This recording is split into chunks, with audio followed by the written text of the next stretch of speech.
जिंदगी बन के हमर फिर तू ही दगा देला, फिर तू ही दगा देला।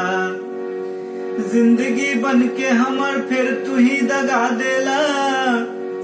नींद आइल हमें अगर फिर तू ही जगा देला। प्रीतला मनवा हमर कहिए से बेचैन रहल। प्रीतला मनवा हमार, प्रीतला मनवा हमार कहिए से बेचैन रहल।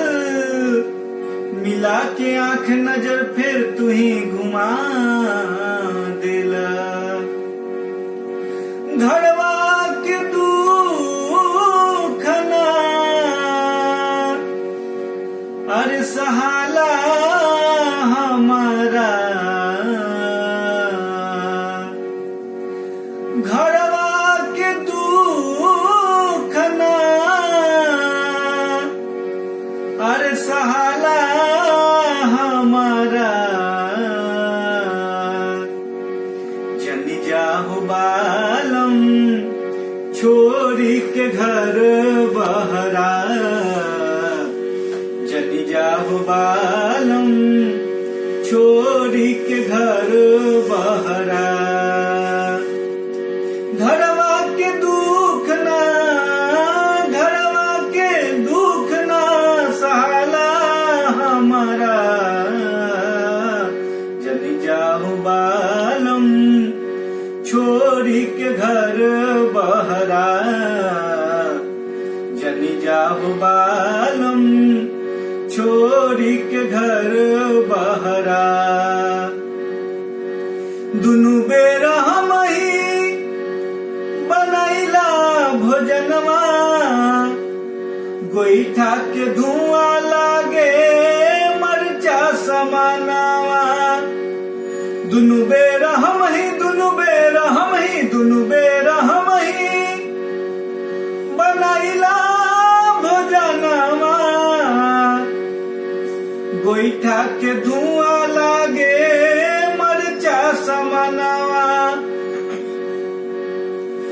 फूली फूली लाले लाले होखेला नयनवा। लोरवा पुछत में मोर, लोरवा पुछत में भिजेला अचरा। जनी जाहो बालम छोरी के घर बहरा। जनी जाहो बालम छोरी के घर बहरा।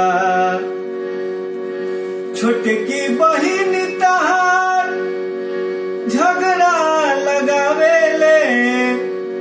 माई तोहार हमके मर गरियावेले। छोटकी बहिनी, छोटकी बहिनी, छोटकी बहिनी तहार झगड़ा लगावेले। माई तहार हमके मर गरियावेले।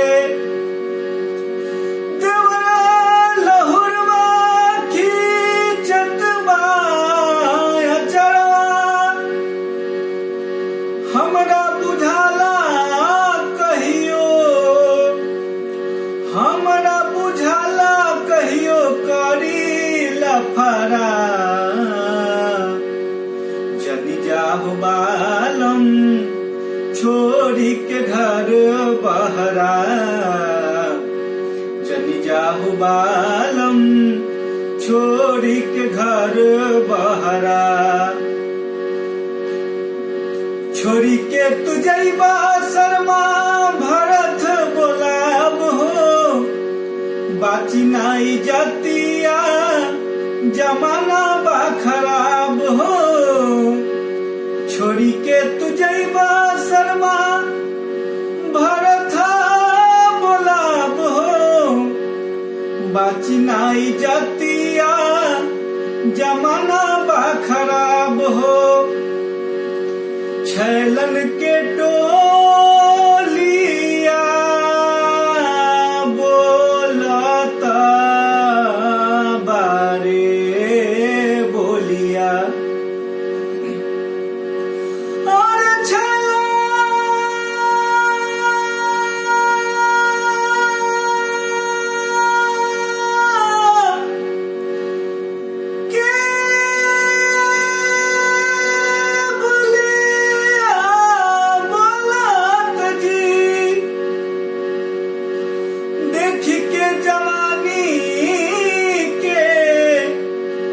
देख के जवानी के चढ़ल पहरा, जनी जाहु बालम छोड़ी के घर बहरा, जनी जाहु बालम छोड़ी के घर बहरा। घरवा के दुख ना, घरवा के दुख ना साला हमारा, जनी जाहु बालम छोड़ी के घर बहरा, जनी जाहु बालम छोड़ी के घर बहरा, जनी जाहु बालम छोड़ी के घर बहरा।